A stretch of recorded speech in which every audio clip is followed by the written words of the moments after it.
New York, big city of dreams. I'm coming straight out. New York, big city of dreams. NYC.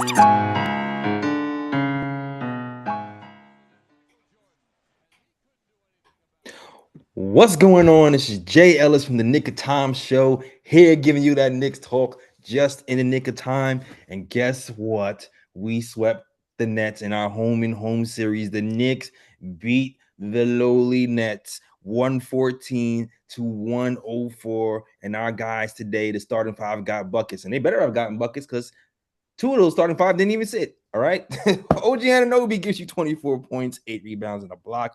Josh Hart gives you 20 points, 8 rebounds, and 8 assists. Cat, monster game from Cat, gave you 26 points, 16 rebounds, 6 assists, a steal, a block. Brunson gives you 12 and 10 assists. And the Knicks win and run away with this one in the second half.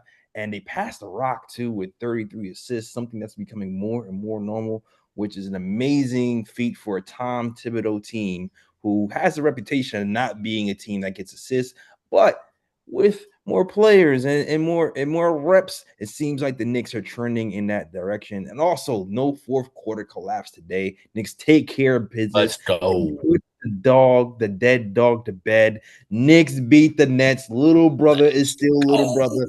Don't get hyped because you got close last game. You still have to stay in your place. Let's go Knicks. We're going to talk about it. Let's go. We're going to talk about it. The good, the bad, the ugly, we're going to talk about it. But before we talk about it, I'm going to introduce you to my guy, the Latin assassin, Lee Escobedo. What's going on, Lee? I don't want to hear any more Jericho Sim slander. My guy played some incredible defense tonight, protected the rim, clutch rebounds, even a beautiful lob. Let's hit the Jericho Sims agenda pumping. I'm really a huge fan of what he's brought to the team during Cat's absence and now showing to integrate back in as a backup big behind Cat. And also introducing the guy who will bring the Jericho Sim slander, Phil Katz. What up? I appreciate what Sims did today. I'm not going to be the conductor of his balloon in the Macy's parade like Mr. Lee is down there, but it is what it is. I'll give him credit where it's due, but I'm going to pump my brakes a little bit on that one. But appreciate you guys. Glad to be here. Salute to the chat. Man, what you have against Thanksgiving, Phil? What you have against celebration, Phil? Let's go. Here's the thing. That dude is shaped like a Marvel character. So he would fit perfectly as a Macy's Day Parade float. Like, imagine, come on, bro. That joke's crazy. You know what? When you have a good point, Phil, you have a good point. I have no retort. We'll get to the Jericho Sids versus Ariel Hukporti debate. But before we even get to that, I just want to start off by talking about the maturation of the Knicks offense and all the pieces that's going together to make it go this way. Because what I liked about this win is, again, the 33 assists. 33 assists is crucial. The Tom Thibodeau teams have a reputation of being at the bottom of the league. And I feel like Cat being here, being able to pass the ball and pass the guys who are cutting. Jalen Brunson only taking 14 shots, embracing the point guard role, the pure point guard role, and just being content, just setting people up and not forcing things when they're being doubled. The added offensive weapons, the time together, I think it's starting to come together offensively. Granted, it's still the Nets. They're a bottom feeder team, but the fact that we have multiple 30-plus assist games this early in the season, we wasn't doing that last season, is a good sign. So I just want to start off by just highlighting that feat. And I'll let you. I feel like Lee wants to talk. I feel like I see him squirming. So what do you think about that, Lee? I feel like Brunson every game is getting better and better at oscillating back and forth between playmaker and table setter and getting his bucket and knowing when to go off when we need something clutch because he's our go-to in crunch time. I also think he's developing a nice two-man game with both Karl-Anthony Towns and OG Anunoby. He seems to really be aware of OG Anunoby's positioning around the floor. He even knows when those off-ball screens are being set, when to start swinging the ball into the corner to try to get him open. Outside of the chemistry, the very awesome built-in chemistry with Mikal Bridges. One of the reasons I think Bridges has been so successful, at least in the corners, to start the season, is also because of his rapport with Jalen Brunson. Those two knowing where the other one is on the side of the court. So Brunson to me is the engine.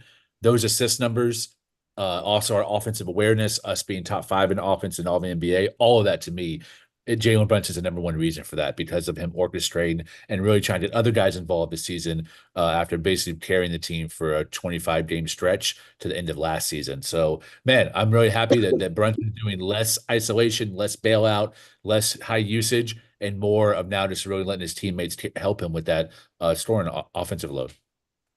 Yeah. It's crazy because we haven't seen an offensively strong New York Knicks team like this in only God knows how long. Like maybe the Melo days, Yeah. Melo, J.R. Smith, Yeah. scoring wise, and my problem though, these last like 5 games before these Nets games was our lack of defense. It was like, how can we be, under an defensive minded coach and still not even crack the top 15 in defense in the league? It was frustrating. But in these last few games, you've kind of seen both of those things click. You've seen our offense click, but you've also seen our defense click.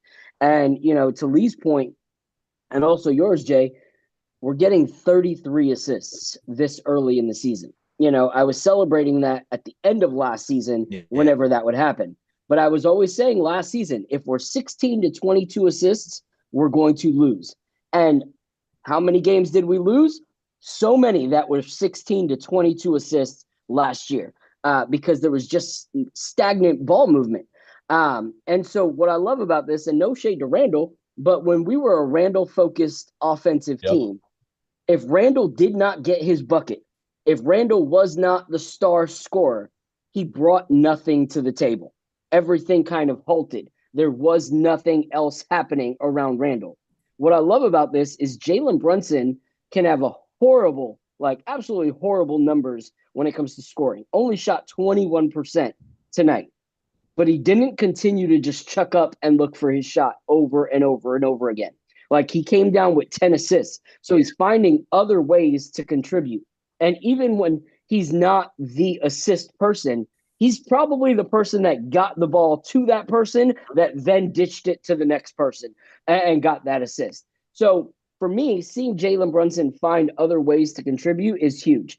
The game before, same thing. Had a poor offensive game, was still contributing, got his shot at the end of the game, but he's finding ways to contribute. And that's how you know that you have an actual star, that you have an actual leader, that isn't a one-trick pony that if he's not scoring, brings nothing to the table. So you got to give a shout out to the captain on that because it kind of all revolves around that. So shout out to him on that. Yeah, absolutely, man. Oh, go ahead, early. No, I was just saying that's a great point. Agree 100%.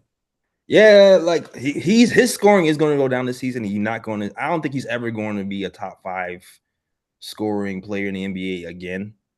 Not because he doesn't have the ability to. It's because he just doesn't have to. You got Karl-Anthony Towns here. You got OG Anunoby here posting people up. We got Mikal Bridges. We have so many weapons that he can literally just chill. Like I saw something today I haven't seen all last year. He sat for like half the fourth quarter, came in the 7-minute mark. It had so much energy. I was like, wow. like the first play of the game, he like darts to the rim and gets fouled. And I'm just like, man, this is a luxury I just don't remember even seeing last season, where he can just sit and watch campaign. Although he pulls my hair, I pull my hair out sometimes. Watch campaign, hit some threes, watch OG Anunoby take over and just get back into the flow of the game naturally. Like I love the depth. I definitely love the depth of these guys right now. As to Phil's point, though, the defense first half was just a little shaky. Second half got back to Knicks basketball. The starters still are weird with the weird missing rotations and the weird open threes. I kind of feel like the second unit with with Daddy and Sims and mixed in with Josh Hart and those guys. I feel like campaign. I feel like those guys got us on track defensively, and then the starters followed suit.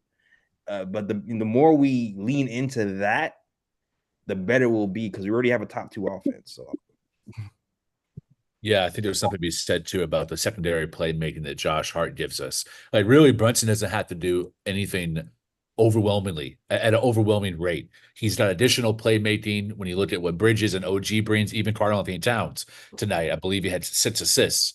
And Josh Hart had 8. Like, he doesn't have to lean in that much. He also doesn't lean into his scoring because Karl-Anthony Towns, I was not around for the Patrick Ewing years.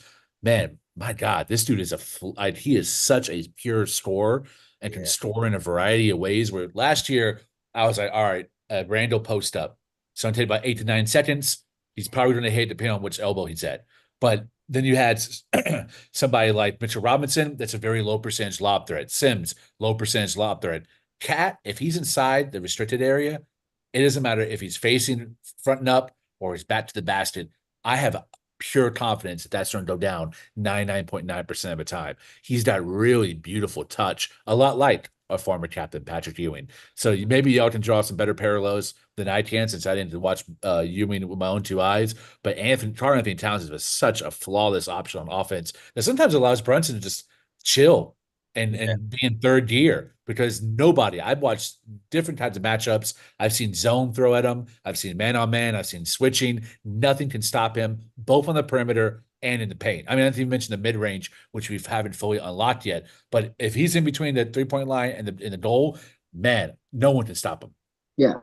And to your point, what I love about Karl-Anthony Towns is, yes, he's not as physical in the paint as that era, of the Patrick Ewings and the, David Robinsons and all that. But what he does have, which a lot of bigs don't right now, is the touch underneath the basket. Mm-hmm. A lot of the bigs that you have right now in our league that could score under the basket, it's pretty much just dunking, dunking or a quick lob or a quick layup.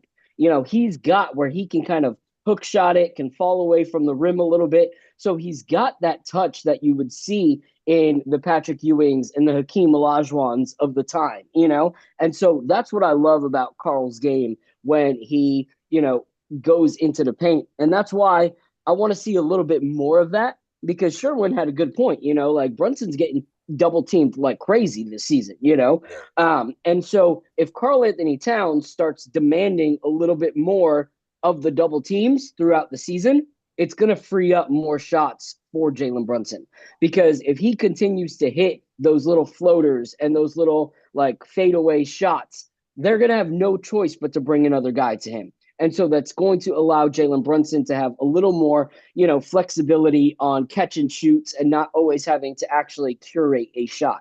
Because right now he is the sole focus of a double team. And I think with Cat's skill sets, if he focuses on being in the paint a little more, yes, we love him from 3. He's doing a great job. But in order to get Brunson a little more, opportunities for an open shot, we need Cat in the paint a little bit more too. It's kind of a catch-22 because he's great at both of them. So you're thankful either way. But that will unlock Brunson a little bit more. And if Mikal keeps on, and we'll talk about Mikal later, but if he keeps on with the mid-range, he's also going to start demanding some double teams as well. So I'm looking forward to this team continuing to gel and develop as time goes. Yeah, that's the beauty of this team, man. It's the versatility. Like, you really can go either way and be successful.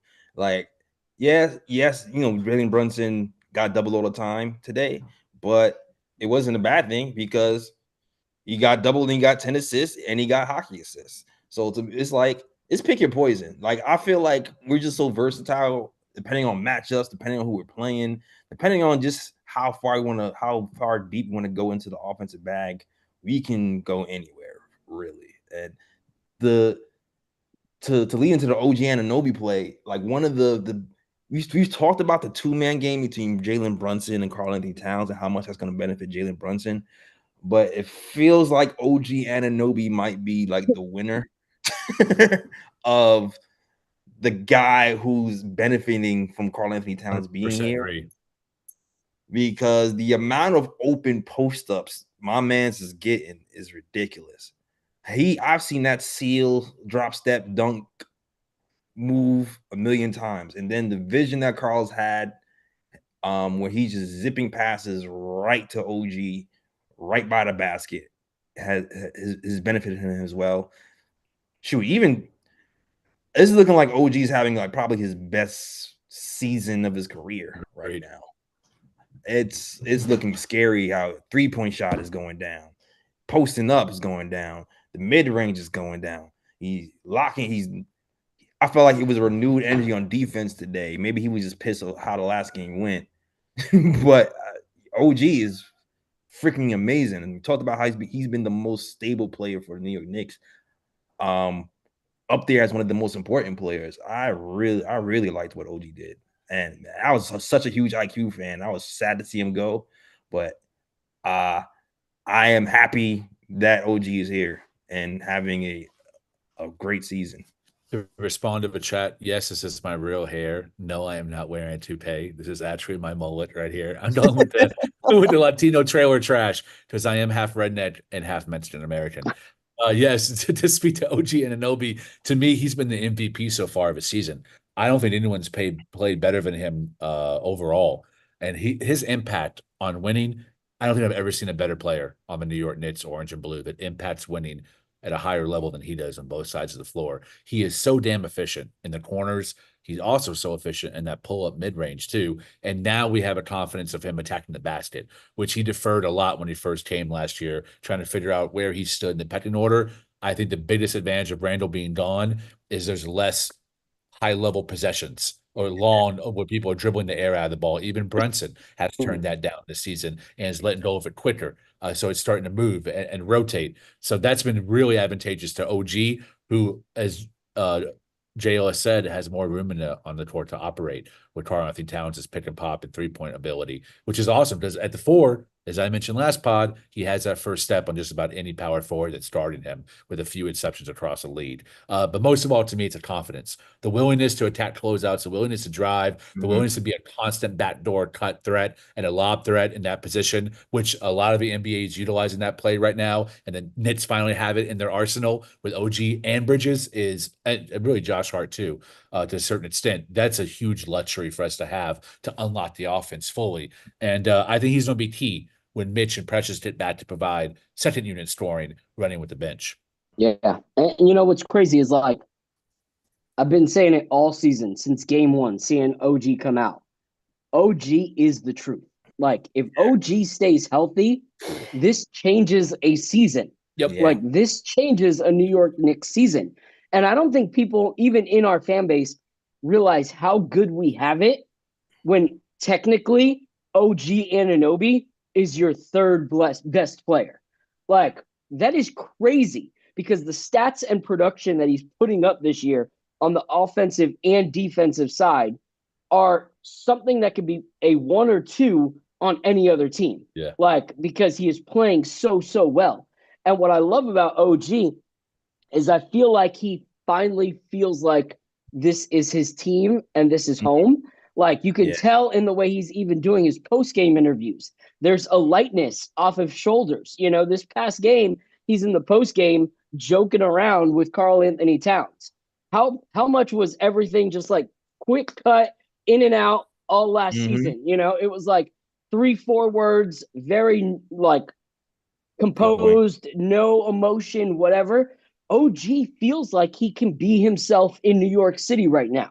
And it is a beautiful thing to watch. Like, and that's the thing is, like, what do you hear a lot with New York Knicks fans is they got their money and then all of a sudden they were the worst version of themselves in a New York Knicks uniform. We're not seeing that with, you know, like there's so many people you could say that about. But you can't say that about OG Anunoby. Like, he is giving us his best basketball right now, earning every freaking penny of it. And it's gelling. Like, everything is gelling from him passing to people down court to people passing to him down court. Everything is just clicking. So shout out to OG Anunoby because his numbers are incredible. Like, his numbers are absolutely credible. And I just love watching the progression of him all season. Let's Yeah, go. and it's crazy. We still have room to go. We still have room to grow, guys. That's the crazy part. I feel like we still have more room to grow. Yep. Because we still don't have our bench together. Josh Hart, like you touched on Josh Hart before. I feel like I haven't given Josh Hart enough love on his programs this season because he's been having these triple double S games and he's been having these big assist games, and it's really scary when Josh Hart starts hitting threes because now you're like, okay, now what? Because today was like one of those days. Like I felt like Thibs and the team really learned from the last game. They was like, all right, we know they're gonna double Brunson, so everybody get ready. Josh Hart was ready to shoot today, hit a good amount of threes, set people up. OG was getting buckets too. McCall was a mid-range killer. When everybody's clicking like that on the offensive end, Jalen Brunson doesn't need to do anything. He really doesn't. And that's the crazy thing about Josh is people got to realize that, like, even from game to game, you see growth in Josh Hart. Yeah. Like, Josh Hart of this season is way more polished than Josh Hart of last season. Like, even in his shot selections, like, you look, him and OG were tied with 3-point percentage for the game. And it's not because he shot 1 3. You know, he was freaking 3 for 7, shooting 42.9% from 3. Mm-hmm. Like, this is a Josh Hart that is selecting his shots correctly. He is finding ways to affect the game, not just grabbing rebounds, not just transition, but his assists. It's crazy to think that a guy that is so versatile already can continue to find new ways to impact winning for the New York Knicks. So I love Josh Hart. I always have. I've called him the glue guy since, he got there, and he keeps things together. So shout out to Josh because what he's doing is something that every franchise wishes they had a player like him. And once again, we do. It's something to rejoice over. Great segue. I'm a pity bag right off that take. To think about other teams that have a player like that, I think about the type of action Dallas runs with Luka Doncic, Denver with Joker, Boston with Tatum. All of them operate on that elbow. That's what all those guys just mentioned have in common because all three are very high level passers and playmakers. And that's where Josh Hart operates. Brunson tends to start in that either high pick and roll or around the perimeter. Cat is like field, give and go, read and react. But when we run a play, typically we run some type of double horns or an elbow slip, elbow zoom. It's being ran through Josh Hart. And Josh Hart's the one finding those backdoor cutters. He's the one finding those off-ball screens and open shooters. He's the one that gets into pick and roll action with Jalen Brunson or pick and roll action with Karl-Anthony Towns. That we have a guy, and I said this last game, everything he does is superstar except for score. That's the only thing he can't do at a superstar level. But passing, rebounding, steals, blocks, transition game, his one-man fast break is a top 3 option we have offensively in terms of high usage and percentages. So the fact that we have a role player that you run your offense through at a superstar level is unbelievable because it allows Brunson and Cat to be more effective off ball. He is well worth the trade of Cam Reddish and a first-round pick that we gave up for him. I think there's an argument that he is the best trade of a 21st century. I can't think of a Knicks trade that was more high impactful where we didn't have to sell the house like we did for Bridges or for Melo, or you can even say for Cat. That affordability and how much we fleeced Portland, to me, makes him the best trade of the 21st century. Second round picks the Pistons to bring Jim to dump Kimber Walker and Evan Fournier.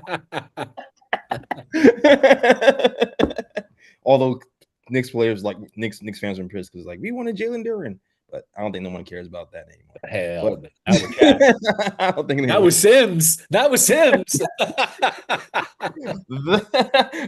Should they segue? I was going to talk about McCall, but you talk. I gotta go, guys. I gotta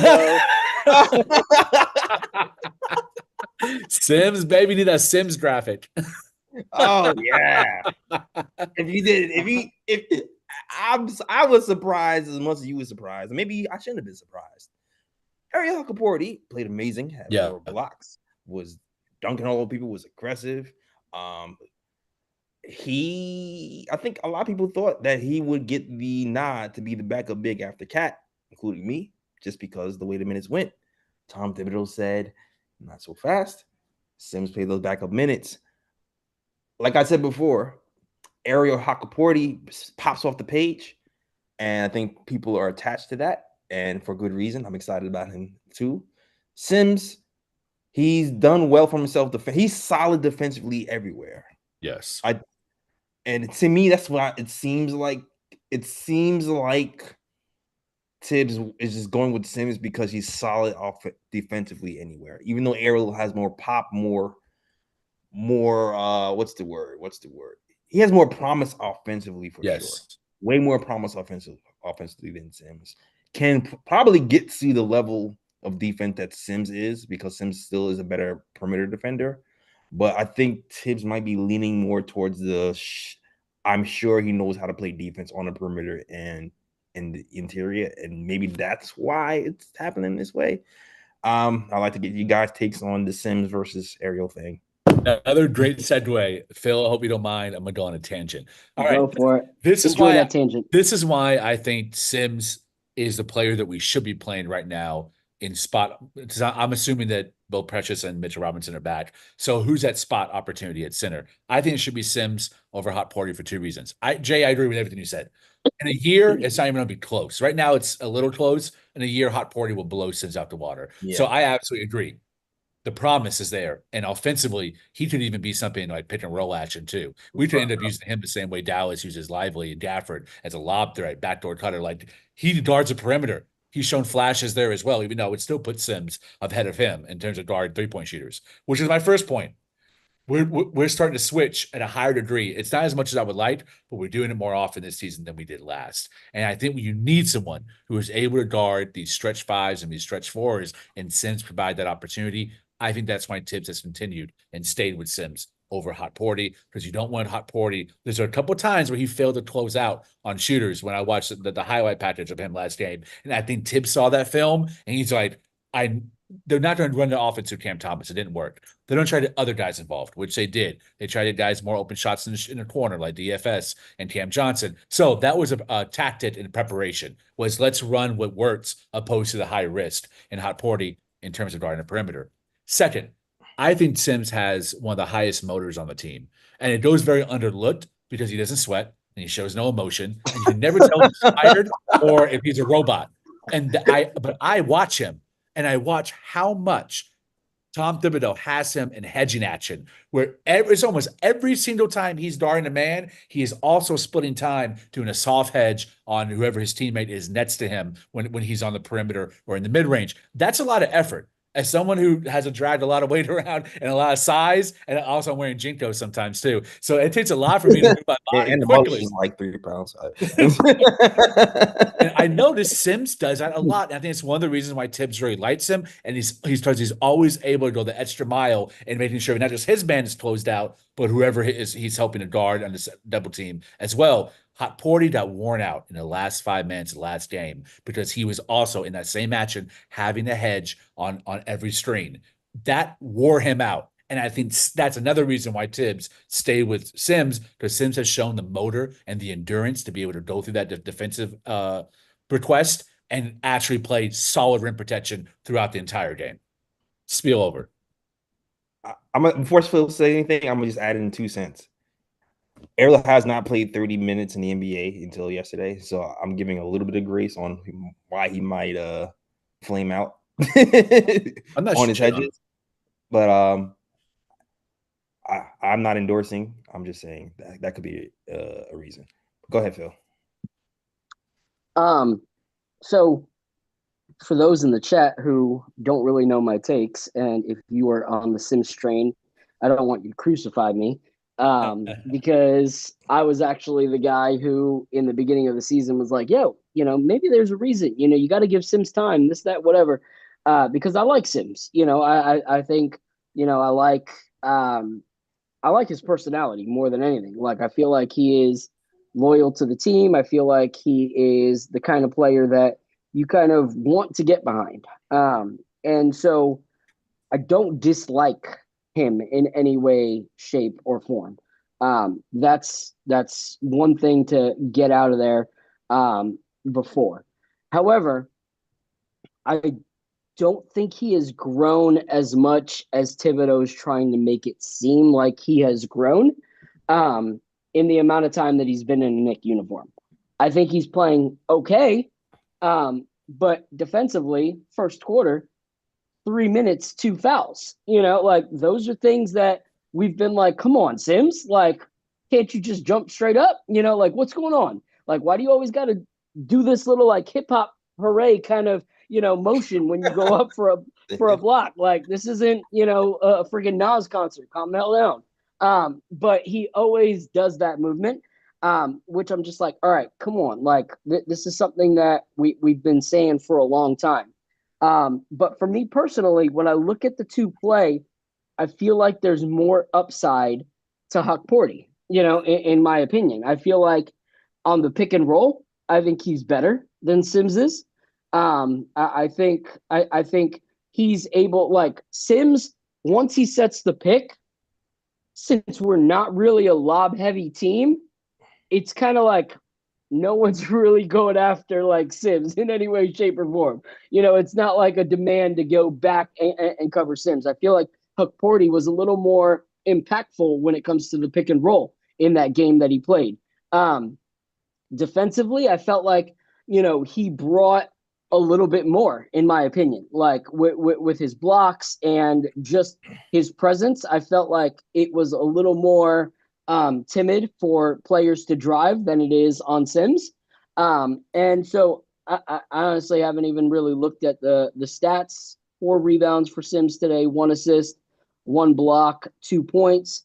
Hukporti was, let's see where he was at for that game. Hukporti finished with 7 points, 4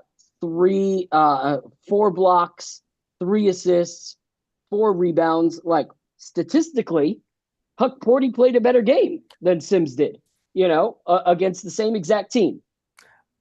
All right, I don't put it. He played 30. Here's the thing I'll say. This is someone who I've been going for bat for Sims. I also understand, like Lee said, Ariel 100% has a bigger ceiling from looking at it. Yeah, more raw offensive talent. Rebounding, Sims had 3, Ariel had 4. Yeah. Ariel also played 30 minutes. Yeah. to Sims is 18. So in general, Sims is a better rebounder. Yeah. 2, defensively. In the paint, Ariel, I will concede, more block shots for sure, more intimidating in the paint. Sims not as intimidating in the paint, but solid. He's not going to give you the block shots, but he's going to stay on his feet. I mean, he's not going to stay look, he fouls a lot, but he's done. Actually, what I would say is he hasn't fouled as much lately, with the exception of today. Lee kind of brought this up before. He is top 10 in rim protection. So even though you don't see the block shots, he's just been solid in deterring shots. And for me, defensively, like I said before, the perimeter defense to me is the swing skill that Sims has beat over Ariel. So to me, Ariel better offensive threat, better in the post, more active, just more grit, just more aggressive on that side. Sims, better overall defender. And I'll say that. And like I said before, I do believe Ariel will surpass Sims. Yeah, eventually. I can kind of understand how Tom would come to the conclusion that I'm going to play Sims since he's a better overall defender, considering the fact that we're still bottom in the league in defense. So I get it. Yeah, but to your point, this is year 4 for Sims. Like though there's small things of growth every year, and I'm happy that there's small things of growth every year. Like, how does Ariel get that growth? With minutes, So for the fact that this is the actual only real minutes that he's played this season in an actual game that was, well contested, for that to be, what you're able to see off the bat without getting, the burn and the chemistry with the team on the court night in and night out, that shows me a lot more potential for an upside, So in my opinion, right now, I think that with Precious being gone, with Mitch being gone, I'm unsure why it's a either or, as opposed to if we're going to see what this kid Ariel's got, he needs minutes. Sims is growing, so let's give him minutes. Like I think there's enough minutes to kind of, play a little more, for both of them a little bit each game, to see what the actual future is. Because we know that when Precious and Mitch come back, it's going to change a lot. And at that point, you're not going to find out what either one can really offer. So maybe Tom Thibodeau keeps doing this one game kind of thing to see who really, sticks for the long haul or what. But I think Hukporti has enough upside that we at least have to explore that. I did one more counterpoint before I rest my case. Hukporti, I think he's going to be best when he's playing Nets to Karl-Anthony Towns. I think he's going to be a way better complement player than Jericho Sims should ever be because of how mobile he is. And as Phil said, he's actually an actual lob threat. I think that creates better spacing amongst him and between him and Cat, and also with the other 3 players on the court. But also, the reason I think that Thibs is going with Sims is you can play Sims at the 5 by himself with OG Anunoby at the 4. You cannot play currently Hukporti at the 5 with OG at the 4. There's no rim protection. And I think teams are just going to annihilate you in the paint. Where if you do have Sims and Karl-Anthony Towns is sitting, he can hold his own, guarding the rim with OG Anunoby and Josh Hart as your 3 and your 4. I think that's the main reason, because when Cat does have to go to the bench and rest, he's going to count more on Sims to maintain rim protection, at even a higher level than Karl-Anthony Towns is giving you, where you cannot depend on that yet with Ariel Hukporti, even though, as Jay said, he gives you more blots. He doesn't necessarily protect the rim better and a consistent, multiple play ran possession. I will say also, I do feel like Phil wants more Ariel. I think you're going to get him. I think it's just not the way Knicks fans want to get him, because Thibs has this identity of I don't play rookies. So the fact that he played him 30 minutes out of nowhere when nobody's expecting it lets me know that he's absolutely on his radar. And I think he's just bringing him along slowly. So looking at it, I was kind of surprised that Ariel didn't play more minutes today, considering what happened in the last game. But I think there's probably a method to madness, and as the season goes on, we'll see if he gets more minutes. Also keep in mind, Lee's mentioned this before, this is Sims' final year. We have Ariel for longer, so there's going to be a lot of moving parts to figuring out who gets what minutes, who stays here long term. Sure, even Precious has a 1-year deal. So this team could look completely different next year. It could be grooming for next year. It could be bring the value and trade Sims for somebody. Like, he can go a lot of different directions with the amount of centers we have right now. Yeah, that's what I think it is. I think Sims is gearing up to be trade bait. It could be anything. It could be that, but I also do feel like the other part is, even if you are, the other part too is Thibs still likes Sims enough to play him, because when Cam was here